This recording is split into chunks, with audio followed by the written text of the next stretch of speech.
De volta com o programa Tudo Posso, vamos falar de saúde. O sintoma hiperatividade por si só pouco diz a um especialista, uma vez que, sendo um sintoma não específico, pode ocorrer em múltiplas situações do dia a dia de crianças normais, sem causar qualquer espécie de problema. Mas é preciso estar atento ao contexto da vida da criança, como a observação do grau de sofrimento, prejuízo e comprometimentos decorrentes do comportamento hiperativo. No programa de hoje, nós estamos recebendo a pedagoga e psicopedagoga Priscila Colauto. Ela vai dar um alerta aí aos papais de plantão, vai nos esclarecer várias coisas. Boa tarde, Priscila, como vai? Bem-vinda ao programa. Obrigada. Como a gente tem sempre crianças que são muito agitadas. Sim. A criança é agitada, né? Como que você denomina hiperatividade em uma e outra não? Outra é só agitada porque é criança. Essa é uma dúvida muito grande, assim, que os pais têm e os profissionais da área de educação. Né? Confunde-se muito uma criança hiperativa com uma criança que não tem limite. Né? Então, qual que é o diagnóstico correto? Se você estar cercado de pessoas preparadas e que conseguem diagnosticar esse transtorno, para que você tenha certeza do que você está falando. Tudo é muito da observação. Psicoterapeutas, pedagogos, até os pais, pessoas próximas, né, psiquiatras, numa conversa, englobando todo o comportamento da criança, contando como é o dia a dia dela, você consegue diagnosticar. Então, você precisa estar cercado dos profissionais corretos para você diagnosticar se realmente é uma criança que não tem limite ou se ela realmente está passando por essa dificuldade. Mas como que você consegue observar isso? É um tempo de observação? Como que é? Como que o especialista vê? O que acontece? Quando a criança está em casa e ainda não entrou no ritmo escolar, é mais difícil. Porque ela não tem uma rotina, ela acorda mais tarde, ela não é tão cobrada. Percebe-se muito quando a criança é introduzida no ritmo escolar. Porque ela é mais cobrada, ela tem horário para acordar, ela tem lição para fazer, ela precisa estar sentada na carteira fazendo a sua lição. Então, aí, com essa rotina escolar, a gente começa a perceber melhor. Tá, então, a gente pode dizer que a criança que é agitada e não tem muita disciplina, pode ser, não? Sim. Na verdade, o que acontece? Não há muita cobrança, então não se percebe muito. A criança que está em casa, ela não tem uma exigência de ficar sentada, sentar para fazer uma lição. Ela vê um desenho, ela cansa, ela vai para o quarto, a mãe desce num parquinho, passeia.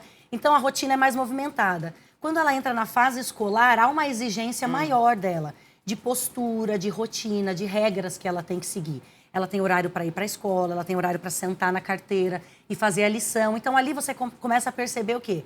Uma agitação, uma desatenção maior, porque existe mais tempo de concentração dela. Ela tem um déficit de atenção?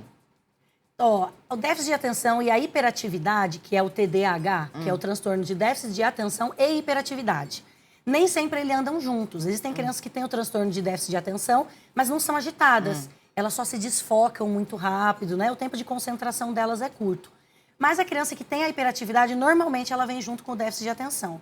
Então, ela é desatenta, ela é agitada, ela tem mais dificuldade em cumprir regras, conseguir uma rotina. Então, é aí que você percebe essa dificuldade. Geralmente vai mal na escola. Começa a afetar o rendimento escolar, relacionamentos, né? As crianças no parquinho já não aguentam mais ficar tão perto, porque ele não topa todas as brincadeiras, tudo que começa ele larga. É uma tendência muito da criança hiperativa, ela ser meio desorganizada.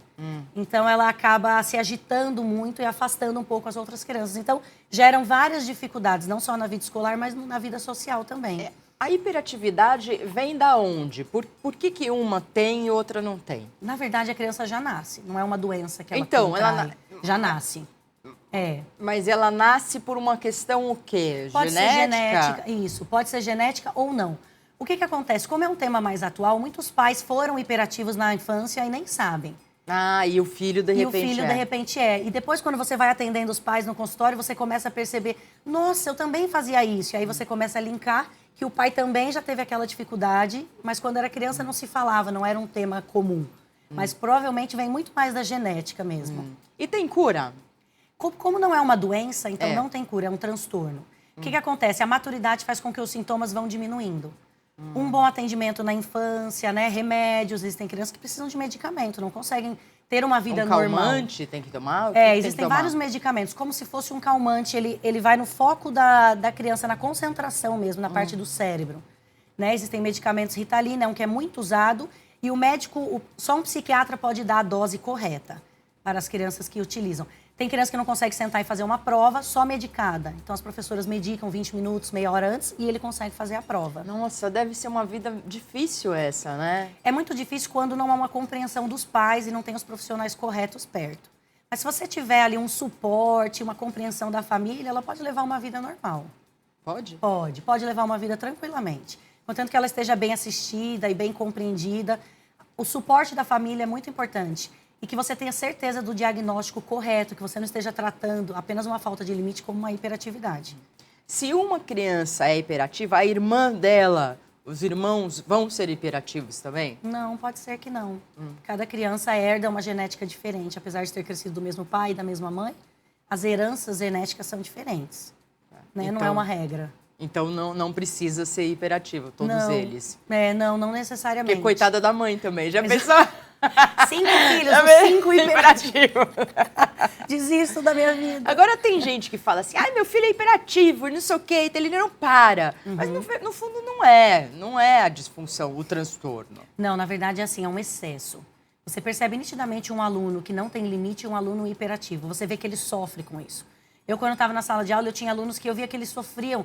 Eles sentavam para fazer uma prova, eles queriam fazer, mas eles ficam inquietos, a perna não para. Eles não têm um controle do corpo. Você vê que não há uma maldade nas atitudes, uma má intenção. Eles realmente não conseguem, foge do controle deles. Né? E isso faz mal. Levanta, senta. E sabe o que acontece? Eles se frustram. É bom os pais estarem muito presentes, porque às vezes está muito vinculado à hiperatividade uma depressão, uma bipolaridade, porque a criança se frustra, ela começa a se irritar com ela mesma. Ela gostaria de sentar e conseguir terminar um desenho e aquilo começa a fazer mal para ela mesma. E ela começa a se sentir mal, começa a se sentir diferente. Então, por isso que os pais têm que ter um suporte correto. Na infância pode dar depressão?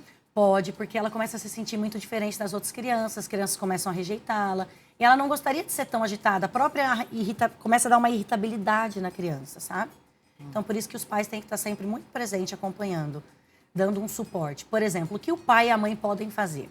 Colocar rotina.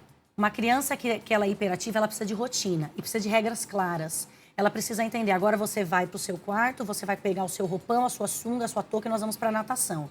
Então tem que ser tudo muito claro, muito bem explicado, porque ela desfoca e ela já perde ali o ritmo. Regras claras, uma rotina adequada e paciência. Que às vezes você vai ter que falar muitas vezes a mesma coisa e não deixar de ser firme, porque você percebeu que ela tem um transtorno. Né? Pais, quando descobrem que os filhos têm uma dificuldade, eles querem, vamos amansar. Não, tem que manter a mesma linha de educação, firme, e a família toda tem que estar comprometida com esse crescimento que amadurece, vai se tornando um adulto mais calmo. Você repara pessoas em empresas que não conseguem ficar em reunião, né? Pessoas que não param em emprego. Às vezes eles foram TDAH na infância e não foi tratado, não foi diagnosticado e eles vão trazendo essas dificuldades para a vida TDAH é o adulta. transtorno de déficit de atenção. TDA. TDA. E aí, com o H fica transtorno de déficit de atenção e hiperatividade. Tá.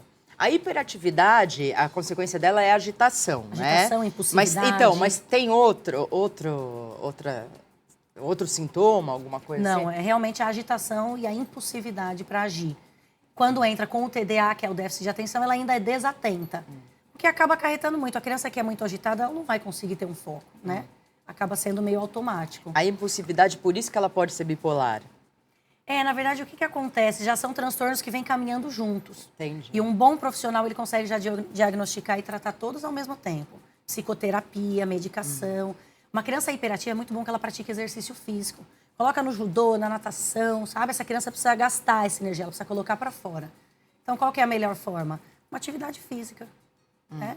Ela Excelente. consegue? Consegue, principalmente atividades assim que mais se movimentam, uma natação, um judô, uma coisa que ela coloque para fora mesmo essa energia, um futebol, uma coisa que a criança goste, né? Para que ela não faça nada obrigada, que ela vá com prazer. Então ali ela acaba queimando essa energia. Mas também não pode ter muita pressão, né? Porque se ela tiver pressão, eu acho que ela tem um pouco de medo, não tem? O que acontece? A criança que se sente segura, ela vai meio que pelo que a mãe sente. Eu vejo isso com os meus filhos, né? Eu tenho 2. Se eu falo que é legal, eles vão achar que é legal. Se eu falo que é chato, eles vão achar que é chato. Então, a parte da motivação dos pais e o reforço positivo sempre ajuda muito. Filho, isso é muito legal. Nossa, como você está melhor. Olha, filho, hoje você ficou 5 minutos e terminou sua lição. Então, o reforço positivo, ele faz com que a criança comece a se aceitar.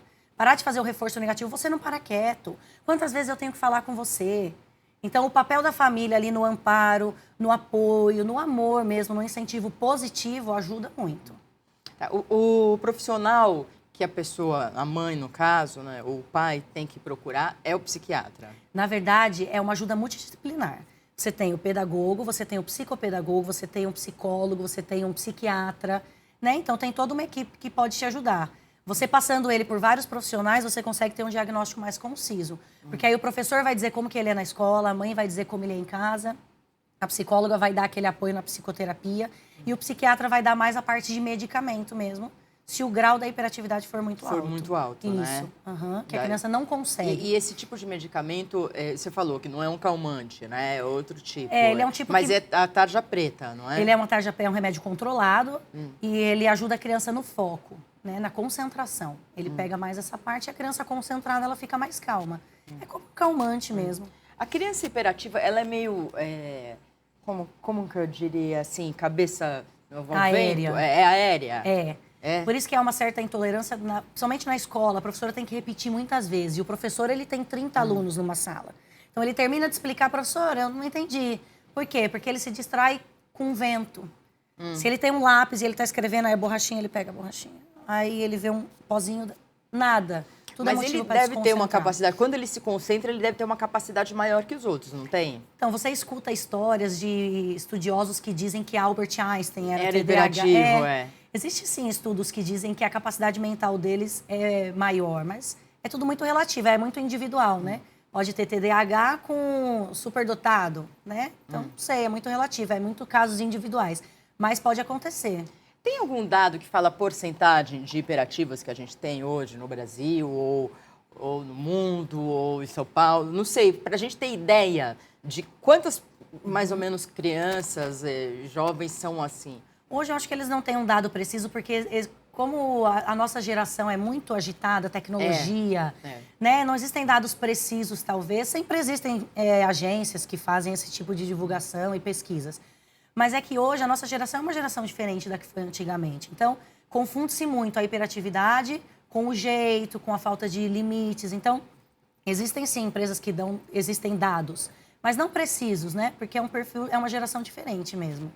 A nossa geração é bem diferente. A tecnologia Aliás, a geração que vem depois da nossa, ela é mais diferente, é mais agitada ainda, Mais né? ainda. Pelos jogos, né? A rotina, a alimentação, a ausência mesmo dos pais, porque é um mundo muito capitalista, hoje a mãe trabalha fora, então as crianças estão muito envolvidas, muitas atividades também, existem crianças que são sobrecarregadas, faz inglês, natação, então as crianças têm uma rotina de adulto quase, né? Você falou de esporte.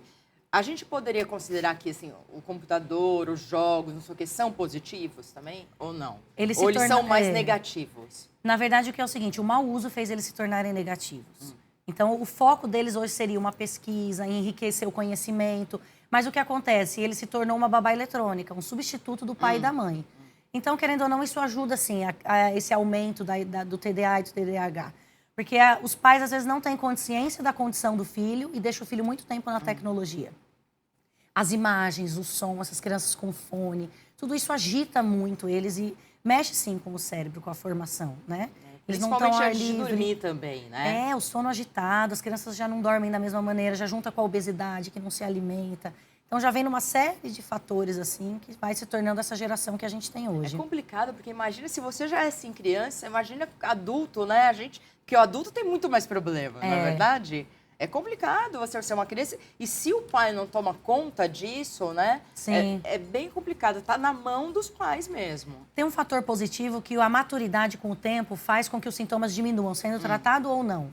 Porque você tem um autocontrole, a maturidade faz você saber se posicionar em certos ambientes. Então, você mesmo já vai, né, se controlando. Mas o tratamento faz com que os sintomas melhorem muito. Tem até um estudo que eu estava lendo esses dias sobre o divórcio e as pessoas que foram TDAH na adolescência e TDA. São mal compreendidos, não conseguem fixar namoros, às vezes não têm casamentos bons, acabam se frustrando nos relacionamentos. Então, assim, acarreta para a vida adulta também os sintomas e as consequências. A gente estava falando de sono.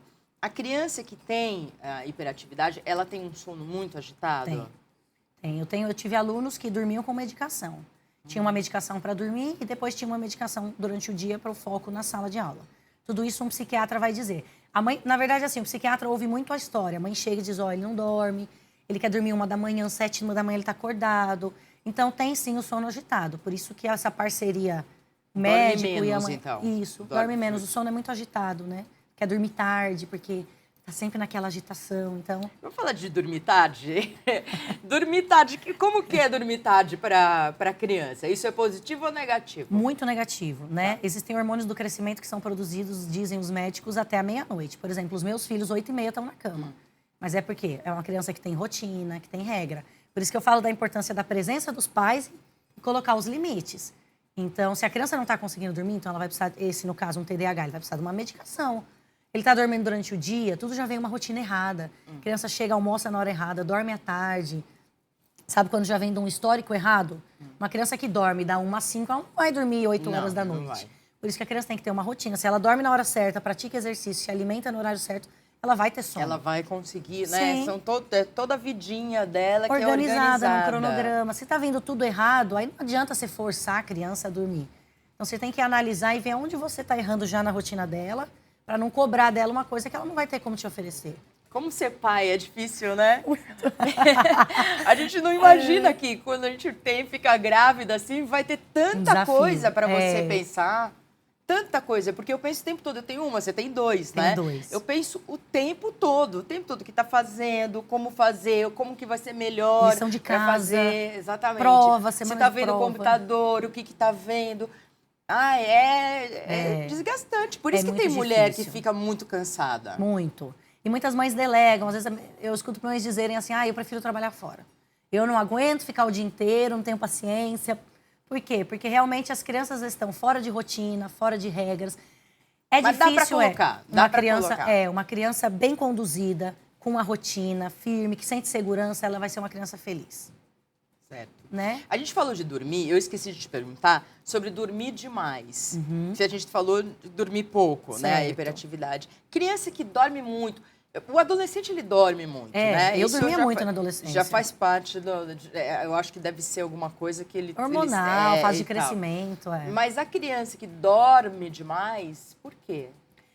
Sabe o que eu vejo? Assim, a alimentação hoje em dia das crianças é muito desregrada. Né? Ou elas comem demais, ou elas comem muita besteira, ou elas comem fora de hora. É o que eu te falei, é tudo uma falta de rotina mesmo. Ou elas dormem demais, ou elas dormem de menos. Então, esses fatores do sono, eles podem estar vinculados a um TDA e um TDAH, ou uma medicação errada, ou elas podem estar vinculadas a uma falta de rotina. Todos os casos são muito individuais. Cada criança está num contexto, numa cultura, numa alimentação, num tipo de rotina, num tipo de classe social. Então, assim, é muito individual mesmo. É o que eu te falo, quando o pai, há interesse do pai e da mãe em ajudar, tudo se resolve. Há pai e mãe que percebem as dificuldades, mas fazem vista grossa. Por quê? Porque vai dar trabalho, vai dar empenho. Então vai controlando, vai deixando, vai dando um notebook, vai dando iPad, vai dando celular. Aí ele fica quietinho, eu ganho 1 horinha, eu ganho 2 horinhas. Não quer desprender tempo para saber o que está acontecendo com o filho. Né? Não quer desprender ali energia para brincar, para fazer as coisas. Então, finge que não está vendo que dorme muito, ou finge que não está vendo que dorme pouco. Então, essa rotina é muito acelerada hoje em dia, né, da nossa geração. Então, é por isso, é muito individual. E dos pais também, é muito acelerado. Que acelera as crianças, né? Por isso que um pai mais calmo, mais equilibrado, ele consegue passar isso para o filho também. Mas tem filho agitado de pai calmo. Tem. É aí que a gente começa a juntar os fatores e vai vendo que realmente há algum transtorno. Certo. Você fala pro médico, olha, eu não entendo o que acontece, sabe? Ele pratica exercício, ele tá numa escola ótima, eu sou presente, ele come, ele dorme certinho. E ainda assim ele se comporta dessa maneira, então realmente ele tem algum transtorno. E aí que começa a se analisar se é realmente uma dificuldade da criança que ela não tem controle ou se realmente falta ali uma parceria dos pais. Entendi. Entendeu? Bom, então a gente fica aí fechando toda essa conversa, que os pais têm que tomar posse dessas crianças. Isso aí, mesmo. Não é? Estar presentes e entender o que está acontecendo. Pode ser, pode não ser. E se for? Né? Nossa, porque a criança é um ser humano que você está preparando para a vida e a gente sabe que a vida não é tão fácil como acho que era antes, né? E como vai ser, né? Como que vai ser essa vida. Sim. Muito obrigada. Eu que agradeço. Venha Foi um prazer. sempre, eu adorei conversar com você, viu? Volto. Foi um ótimo bate-papo. No próximo bloco, a gente vai falar sobre os famosos. O Dudu Camargo já está aqui e vai conversar com a gente. É já já.